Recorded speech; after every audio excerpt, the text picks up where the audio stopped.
Hola, hola, ¿cómo le va a todos ustedes? Realmente un placer compartir nuevamente este espacio. Agradecemos a todos los que se comunican con nosotros. Estamos contentos, a través de las redes lo tenemos ahí abajo, @IdoYaga_periodista, feedback en Metro con las repeticiones. Estamos teniendo una alta receptividad, por eso quiero marcarlo y hacer la devolución correspondiente. Semanas complejas porque una semana en nuestro país tiene un ritmo, un efecto multiplicador impresionante, qué es lo que pasa en la economía, qué es lo que pasa en la política. Y bueno, esta es la propuesta de feedback. Tratamos de darle un abordaje diferente. Por eso en el programa del día de hoy vamos a estar con un economista y con un especialista en petróleo, gas y tecnología. Y de alguna manera voy a tratar de hacer un per saltum, es un término jurídico, o para los economistas un ceteris paribus. Voy a sacar los problemas de la fotografía de hoy para decir, bueno, inclusive hasta el 2024 tenemos muchas oportunidades. ¿Y por qué digo tenemos muchas oportunidades? Porque estamos pasando un momento muy malo de toda índole. El dato de inflación que se conoció la semana pasada y el ruido que está generando el dólar, los dólares paralelos, el tipo de cambio, la inestabilidad y lo que se instala en los medios de comunicación. Bueno, parece que la alternativa es la dolarización y los propios economistas ortodoxos, algunos dicen que sí y otros dicen que no. Por lo tanto, hay mucho ruido originado por un gran problema. Tratar de hacer un salto y mirar más hacia adelante va a ser la propuesta del programa del día de hoy. Y en la última parte del programa, en el último bloque, vamos a tener a Federico Bustos, que es director de un documental, Barahunda, ¿sí? Que también te lo vamos a comentar, no te lo tenés que perder. Bueno, ahora sí, lo estamos presentando. Comienzo por Cristian, ¿sí? Cristian Moreno, que es CEO de WTech Oilfield Services. Ya dije que eras consultor especialista en petróleo, gas y tecnología. Muchas gracias por venir al programa. Gracias. Si hay muchas preguntas, el programa no alcanza. Vos sabés muy bien, la televisión es muy breve, pero te convocaremos para otros programas. Con todo gusto. Dale. Y Fernando Soliño, que ya lo conocen ustedes, que fue invitado a este programa, pero con Fernando Soliño ¿hablamos del que se prende fuego todo o hablamos de cómo es mirar desde arriba? La frase tan repetida, ¿no? De los laberintos se sale desde arriba. Y este tema de los cambios de paradigmas. Así que comenzamos con Fernando. ¿Qué tal? ¿Cómo te va? Dijiste cambio de paradigmas. Provocaste y te digo, bueno, saltemos, hagamos el per saltum económico. Sabés que estoy haciendo un análisis, una tesis que trata sobre los distintos cambios que ha habido en la economía argentina, en la historia argentina a lo largo de su historia, ¿no? Y podríamos hablar de una Argentina agroexportadora que cuando el mundo entró en la revolución industrial generó una serie de cambios que la clase gobernante que estaba en ese momento no acompañó esos cambios y después tuvo, hasta que no llegó el peronismo a mediados del siglo XX, hasta ese momento no hubo un cambio de industrialización argentina.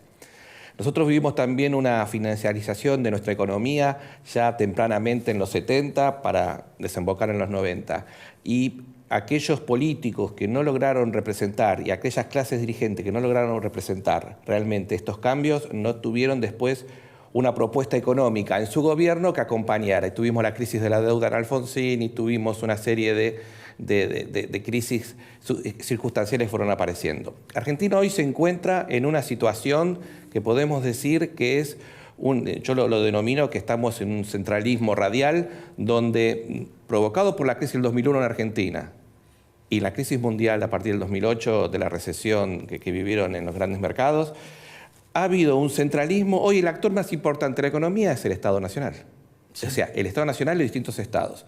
Hoy todo está a través, como si fuera en administración, se le llama centralismo radial, cuando vos tenés como una rueda de bicicleta que todos los rayos tienden hacia el medio. Bien. Y entonces, si el medio se mueve, mueve a todo el conjunto. Y si el medio se queda quieto, paraliza todo. Hoy, por circunstancias políticas, por circunstancias internas, por circunstancias externas, tenemos un Estado que no se está moviendo a la par. Y realmente, quien venga luego de estas elecciones que tenemos en 2023 tiene que configurar un nuevo paradigma. En las cumbres iberoamericanas están trabajando un futuro 2030. Nosotros tenemos que pensar una Argentina para el 2030, una Argentina que tenga nuevas tecnologías, que se inserte en el mundo. Hoy se discute sobre inteligencia artificial. Claro, el día a día a nosotros nos preocupa. Te tapa.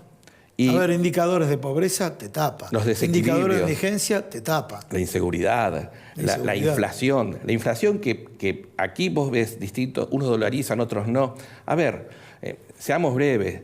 Si vos agarrás los manuales de algunos economistas donde la inflación es producto de una bonanza, una inflación de demanda o de aumento de costos, que es la otra inflación cuando hay un shock petrolero como pasó en los 70, bueno, esta no es ese tipo de inflación. Y alguien podría decir, bueno, no, Argentina tiene una inflación estructural. Hay desequilibrios que hacen que constantemente, ya lo vivimos nosotros inclusive en los últimos 20 años, que cuando se reactiva la economía empieza a haber fuga de capitales, aumentan las importaciones y genera todo un desequilibrio. No, estamos en un universo terrible que es la estanflación. Tenemos inflación con estancamiento, con falta de crecimiento, con falta de empleo, con falta de perspectivas. Buscar soluciones como la dolarización, el otro día leía a un economista que hablaba de lo necesario que era disciplinar a la sociedad y al poder económico. Yo me temo a aquellos que quieren que el mercado discipline al poder económico y el otro extremo que quieren que el Estado discipline al poder económico. Tenemos que pensar una Argentina que surja de los acuerdos, que surja de la concordia, no de la discordia, que surja de la planificación. Lo que necesitamos hoy en día es salir de esta coyuntura 2023-2024 con un plan económico, con un buen diagnóstico, con concertación con los distintos sectores políticos, con propuestas serias, con una mirada abarcadora. También mirar a la empresa, al trabajador, al día a día y también tener una postura de ¿hacia dónde vamos? ¿Hacia dónde postulamos esta Argentina 2030, 2050? Donde se abre un abanico de posibilidades que, si no, nos vamos a quedar afuera y va a ser aún mayor la pobreza y la falta de crecimiento y los problemas económicos aquí. Bueno, vamos con Cristian. O sea, cuando el planteo está organizado, esta estructura, de lo macro a lo micro, yo le cuento a todos ustedes. Sin embargo, para el 2024 y de acá al 2030, como planteaba Fernando, hay muchas oportunidades en nuestro país. Pero todos te preocupan la fotografía para el próximo año, como mínimo. Entonces, presumimos que sequía no va a haber, esto con Fernando, 20.000 millones de dólares menos. Por otro lado, en el sector energético va a haber crecimiento y por eso te preguntamos a vos. ¿Por dónde empezamos a ordenar al público en general y después entramos en particular lo convencional o no convencional? ¿Querés explicar Vaca Muerta? ¿Por qué? ¿Qué características tiene Vaca Muerta? Sí, coincido con Fernando, la mirada de la cuestión de que tenemos que planificar y empezar a ejecutar ya planes pensando en el mediano y en Argentina hablar de largo plazo a veces es una cuestión que parece utópico. Parece utópico, pero en un mediano plazo. Y en la industria de los hidrocarburos, siempre lo aclaramos, que una vez... la industria de los hidrocarburos inicia desde el momento de que se empieza a hacer un estudio de exploración hasta que uno tiene el barril físico. Los ciclos son de 20 años, con Sí. lo cual todo lo que hoy estamos viendo que se está ejecutando en la realidad estuvo planificado, decidido hace bastante tiempo atrás. Podemos decir que a veces en Latinoamérica esos 20 años se suelen acortar a 15 porque un poco la naturaleza de los latinoamericanos es que somos bastante inestables a la hora de manejarnos, de que escribimos de una forma y con el mismo codo vamos borrando algunos tipos de acuerdos comerciales, ¿no? Claro. Entonces, en ese parámetro, Argentina tiene bondades que bajo nuestro suelo tenemos unas reservas de hidrocarburos de clase mundial, como es el caso de Vaca Muerta y como es el caso del potencial que hay en el offshore, en la cuenca argentina norte, Sí. Que no quiero hacer una comparación que, como sale por ahí en algunos medios, que dicen que casi hay otro Vaca Muerta en el mar, pero la realidad es... ¿Hay o no hay? Bueno, ya que vos instalaste el tema, yo te tengo que preguntar, ¿hay o no hay otro Vaca Muerta en el mar? Mira, las probabilidades dan... la industria petrolera no es una industria exacta, sino que es una industria que trabaja desde una... Sobre escenarios posibles. Sobre un escenario posible y se cumplen determinados pasos hasta que uno no hace la perforación de exploración. Y desde una teoría en la cual uno puede hacer un cálculo y estimar que hay cierta reserva de hidrocarburos en el subsuelo, hasta que no se hace la comprobación y se ve que ese hidrocarburo tiene valor comercial y cantidad adecuada para hacer un desarrollo, hasta ahí, digamos, no tenemos nada, tenemos una potencialidad. Bien. En el caso de la Cuenca Norte, las potencialidades son muy altas porque nos tenemos que remontar a la época del Mesozoico, cuando los continentes eran todo uno, y en ese momento que se empiezan a separar, en las costas hoy de lo que sería Namibia, la parte sur de África, se encontraron yacimientos con producción de 11 millones de barriles por día, ¿no? Claro. Hoy Argentina produce 700.000 barriles por día.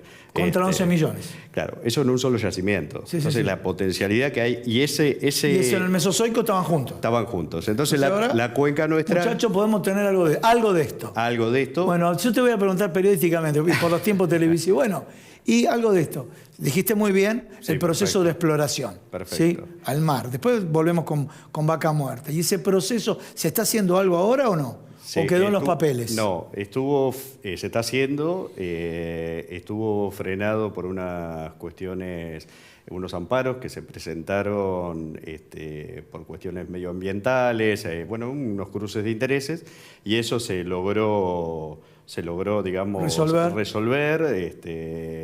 Digamos, los fallos salieron a favor de que realmente Argentina es uno de los pocos escenarios que hoy puede mostrar de una política de Estado. Esto lo comenzaron los gobiernos anteriores, sí, interviene el Ministerio de Medio Ambiente y el proceso con las audiencias públicas es muy transparente. Corregime, ya que hablaste del proceso de largo plazo, porque mientras que los políticos, coalición gobernante y coalición opositora se matan, hubo aspectos, por ejemplo, el caso de Vaca Muerta inició Cristina, lo siguió y lo ratificó Macri y lo sigue Alberto Fernández, ¿correcto? ¿Es así? Eso, correcto, sí. Corregime si no es así, pero por la duda Sí. O sea, nadie le restó importancia. No le restó importancia y hoy es nuestra fuente de recursos, el no convencional de Vaca Muerta. Bueno, y puede ser una fuente de recursos importante para el próximo gobierno que, dado los números y las estadísticas, el oficialismo no tiene muchas chances. Podría ser, pero en principio diría que no tiene muchas chances. Así que esto es marcar una política a largo plazo más allá del signo político, ¿no? Sí, Argentina tiene, más allá de la cuestión, pues, yo por ahí soy más técnico, entonces no entro en el terreno de la política. Pero dijiste partidaria. a largo plazo y eso me interesa mucho. Claro, por ahí la Argentina necesita dólares y hoy ampliar la generación de dólares a través de la frontera de los hidrocarburos y sobre todo mirando el mar, tiene una oportunidad que no puede desperdiciar, por el contexto también geopolítico, ¿no? Hagámoslo macro, si le doy pie ahora a Fernando. Volvamos a Vaca Muerta. Explica, ¿convencional, no convencional? Porque todos repiten, no convencional. Te digo, colegas periodistas, nada más que tengo formación económica, empiezan a repetir convencional, no convencional y de pronto no queda claro. Bien. Vos como especialista, contanos un poco. La explotación, muy resumido, la explotación es bastante diferente. La explotación de los no convencionales es un proceso más asociado a la minería. Bien. Y esto lo explico desde la formación del hidrocarburo. El hidrocarburo se forma, generalmente no es por los dinosaurios que desaparecieron, sino por sedimentos de mares de la época antigua, ¿no? Esos sedimentos se van depositando en los lechos marinos y luego se hacen capas geológicas. Esas capas geológicas, a medida que avanzan los años, se forma lo que sería como una roca, que es una roca generadora. Y ahí se produce lo que es una cocina geológica. Al no haber oxígeno y haber presión y temperatura, se cocina y se forma el hidrocarburo. Ese hidrocarburo, luego, con los millones de años, va a migrar, trata de migrar hacia la superficie, y queda entrampado por una roca de sello, y queda lo que sería una roca reservorio, que es una roca como si fuese una esponja, para así decirlo. Bueno, hay que sacar la esponja o la roca reservorio. Hay que sacarla. No, el convencional, quería explicarte lo de cosas para después entrar en el convencional. Sí. Entonces, en el convencional tenemos el reservorio, que una falla, una trampa lo selló, no migra, entonces imaginemos como que está todo ese hidrocarburo ahí. Entonces perforamos y lo extraemos por distintas técnicas. Bien. En el no convencional, lo que vamos a hacer es adelantarnos millones de años. Bien. Vamos a perforar hasta la roca madre generadora, donde todavía está el hidrocarburo entrampado. Vamos a perforar y vamos a navegar, en muchos de los casos se navega horizontalmente, y se hace un método de fractura hidráulica, que es agua a muy alta presión. Entonces lo que vamos a generar son microfisuras en esa roca madre. Claro. Se le va a bombear una arena que es de alto contenido en cuarzo, es muy dura, para que esa presión geológica, estamos hablando de 3.000 y pico de metros de profundidad, no cierre ese canal en donde el hidrocarburo va a migrar y lo vamos a sacar artificialmente. Eso es lo que es Vaca Muerta. Clarísimo. Es una explotación no convencional. Clarísimo, clarísimo. Bien, Fernando. Sí, durante años en el siglo XX se hablaba del problema del día que se acabe el petróleo. Sí. Y estos cambios que ha habido sobre fines del siglo XX, donde se permitió, Estados Unidos logró ser, a fin del siglo XX, autoabastecerse de petróleo, aparecieron nuevos yacimientos como es el de Vaca Muerta o el que está enfrente de la costa de Brasil. Lo que nos queda claro es que habría petróleo para los próximos años, como habrá pensarlo. Y esto, llevado a la economía, es una economía de escala, donde tiene que haber una planificación estratégica. Y ahí es donde aquellas personas que te plantean escenarios muy de corto plazo, tienen que tener claro que un gobierno, sí, en tanto responsable de un Estado constituido por población, por distintos sectores, por un territorio que le forma parte, tiene que tener una planificación estratégica hacia dónde va. Y la economía de escala de las inversiones en energía, estamos en una sociedad cada vez más demandante de energía, de distintos usos de energía. Buscar alternativas tiene que ser una política de Estado. Bien. Cristian, bueno, escenarios, posibilidades. Uno dice, bueno, eso es algo, pero de pronto la pregunta que uno se hace, ¿no será que le colocan la zanahoria que en algún momento Vaca Muerta y a la hora de los bifes no aparecen los dólares? No, los dólares van a terminar apareciendo, pero tiene que ver con el tema del escenario geopolítico, una mirada, esto es una mirada muy personal. Considero que la cuestión de la globalización solamente va a seguir estando para la cuestión del uso de tecnología, claro, pero después en el resto de la cuestión hay un reordenamiento y estamos yendo hacia una regionalización de sectores, ¿no? Bien. Y bueno, y Latinoamérica no está exento de eso, con lo cual aquellos que puedan poseer un commodity, como el caso que tenemos nosotros de tener agro y de tener energía para poder industrializar y poder exportar, nos puede llegar a convertir en un player muy importante en la región. Te tiro tips, después en otro programa profundizaremos. Sí. Vamos a hablar yo estuve casualmente cuando entrevisté al gobernador de la provincia de San Juan, Sergio Uñac, bueno, obviamente él directamente litio. Vos vas a Jujuy y te dicen litio. O sea, están todos...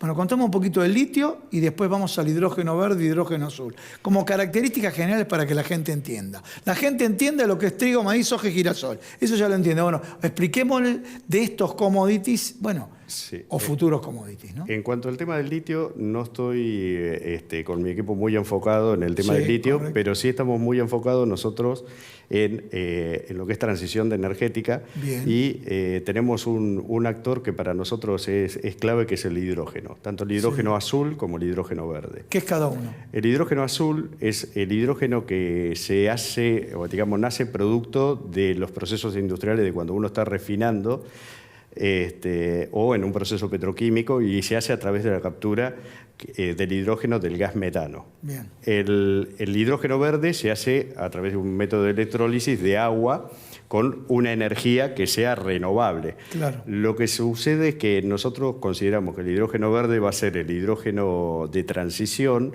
por una cuestión de costos y por una cuestión de que hoy está en un proceso que se está realizando, que es el de la refinación y la producción petroquímica. Así que allí, con respecto a la mirada nuestra con la transición energética, no hay dudas de que hay que pasar del plan A al plan B. Lo que sucede es que nosotros tenemos en claro que la transición energética no es lineal, no va a ser la misma en el mundo en todas partes. Nosotros vamos a tener un plazo. Nosotros, nuestra modelación da que tenemos quizás el uso de hidrocarburos y sobre todo de gas por 70 años más. Sí. No es tan cortoplacista como se legisló en Europa. Sí. Y considero que Argentina debería rever, a veces adoptar ciertos compromisos de realidades de países europeos que no son los que están sucediendo hoy acá en Argentina. Clarísimo. Entonces, a partir de ahí, hace que tenemos en claro de la transición, pero consideramos que no podemos abandonar los hidrocarburos, porque si uno mira las estadísticas del Banco Mundial, la reducción de la pobreza en los últimos 20 años, del 80 a cerca de la fecha, se logró gracias a una energía rentable y la aportó la energía de combustibles fósiles. Clarísimo. Para cerrar, Fernando. Mira, Europa está viviendo una crisis energética producto del conflicto entre Rusia y Ucrania. Argentina tiene un problema energético de abastecimiento. Recuerdo la discusión de los años 60 del desarrollismo, de buscar la autoproducción de energía.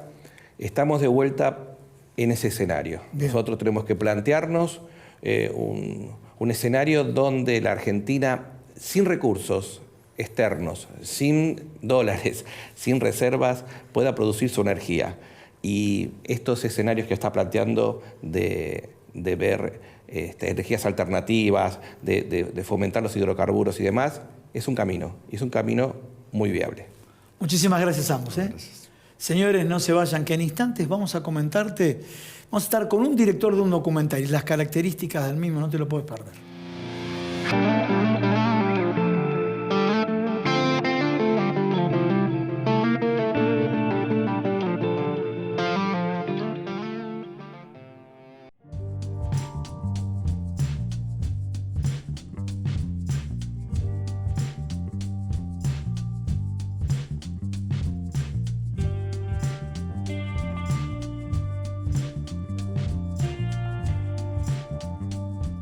Las farmacias de la red COFA tenemos mucho más que medicamentos para vos. Cuidamos tu salud y bienestar con servicios farmacéuticos especializados. Somos la red sanitaria de farmacias más grande del país. Estamos siempre cerca, las 24 horas, todo el año. Busca tu farmacia en red.cofa.org.ar.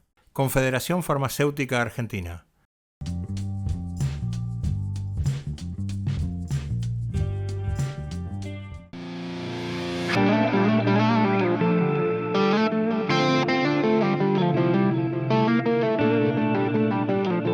Bueno, ahora sí, estamos con Federico Busto, lo estamos viendo en pantalla, director del documental Barahunda. Bueno, muchísimas gracias por venir al programa.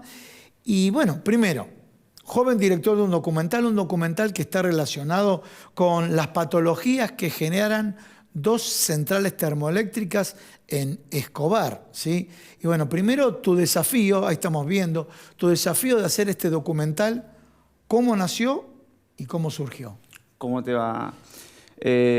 Bueno, esto surgió más o menos en 2021, a mediados. Yo estoy estudiando cine, sí, y tuvimos como la propuesta de crear un documental. Entonces empecé a buscar que era algo relacionado que esté cerca mío y dije, ¿por qué no hacer un documental sobre todo esto que está pasando? A mí lo que me pasaba era que yo no estaba tan al tanto del tema. Estamos viendo las imágenes. Mientras que vos hablás, sí, en televisión trabajamos así. La podemos ver como final. Estas son las centrales termoeléctricas, ¿sí? Sí. Bien, vos estás contando la historia, dale. Bueno, a mí me pasó que cuando yo empecé a investigar era como que no había mucha información. Había algunas entrevistas de diarios, era como que estaba todo desarmado. Entonces dije, bueno, voy a tomar el desafío y voy a contar esta historia, la voy a reconstruir en un documental. Buenísimo. Entonces ahí empecé a contactarme con un montón de vecinos, empecé a buscar información en internet, empecé a ver las consecuencias que generaba, lo que pasaba con un montón de plantas también que estaban en el exterior, en Chile, en México. Entonces fue un desafío poder contar esta historia y también buscar también a las personas correctas para contarlo. Está muy bueno. Escúchame, en este desafío, vimos, a ver si podemos repetir las imágenes, porque esto es la pregunta puntual, porque a uno le preocupa, ¿no? Cuando el tema de una central termoeléctrica y de pronto que estás viviendo cerca, vos dijiste Escobar, ¿cómo los afecta? Dijiste que puede generar cáncer, ¿no? Sí, lo que sucede es que en el corto plazo, en 4 años no te das cuenta, sí, pero pasan 10 años, sí, y empieza el asma, empieza la bronquitis, empieza la sordera por el ruido que genera. También puedes tener cáncer, digamos, o sea, como que te predispone, la contaminación que se genera te predispone a las enfermedades mucho más fácil.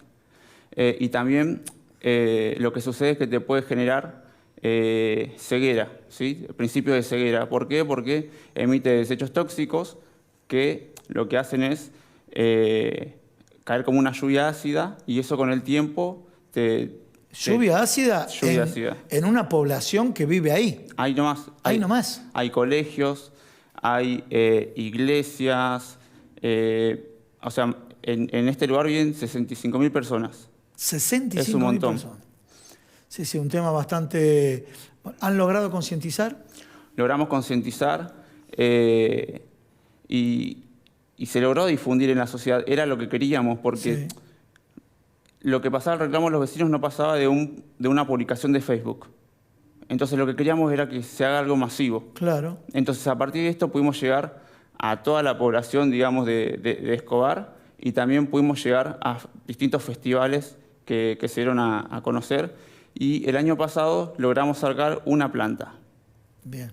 Pero ahora queda una más. Entonces... Está muy bueno que lo hayas planteado, te cuento por qué. Por ejemplo, en tema de subtes, tiene que ver. Un producto, se han importado subtes que tiene asbesto, y el asbesto está comprobado que es cancerígeno. Y de pronto, a mí no me gusta que nos corten el gremio de subte cuando me voy a subir al subte, pero no obstante hay un tema que se ha comprobado, encontraron restos de asbesto, personas que contrajeron cáncer. Entonces me parece muy bueno desde el punto de vista cinematográfico el producto que hiciste y del punto de vista de la salud. Desde ya, Federico, primero te felicito ante todo porque relacionar el cine con una propuesta de este tipo. Muchísimas gracias. Muchísimas gracias. Señores, y ahora sí tengo que hacer los agradecimientos protocolares, ¿sí? Porque miren lo que es este saco. Primero, el corte o el color de la tela es Príncipe de Gales, ¿sí? La tela se llama viscosa. Es una alta tecnología que viene derivado de vegetales. O sea, un dato, no es pura lana, pero viene derivado de vegetales con distintos procesos de industrialización posterior. Miren lo bien que caen estos sacos. ¿Sabes dónde lo podés encontrar? En Sastrería Windsor. Porque como te dije antes, las nuevas modas, la última tecnología, lo que hay, todo lo que hay en telas, ¿lo tenés en dónde? En la calle Maipú 843. Me despido de todos ustedes y nos vemos la semana que viene acá, en Feedback.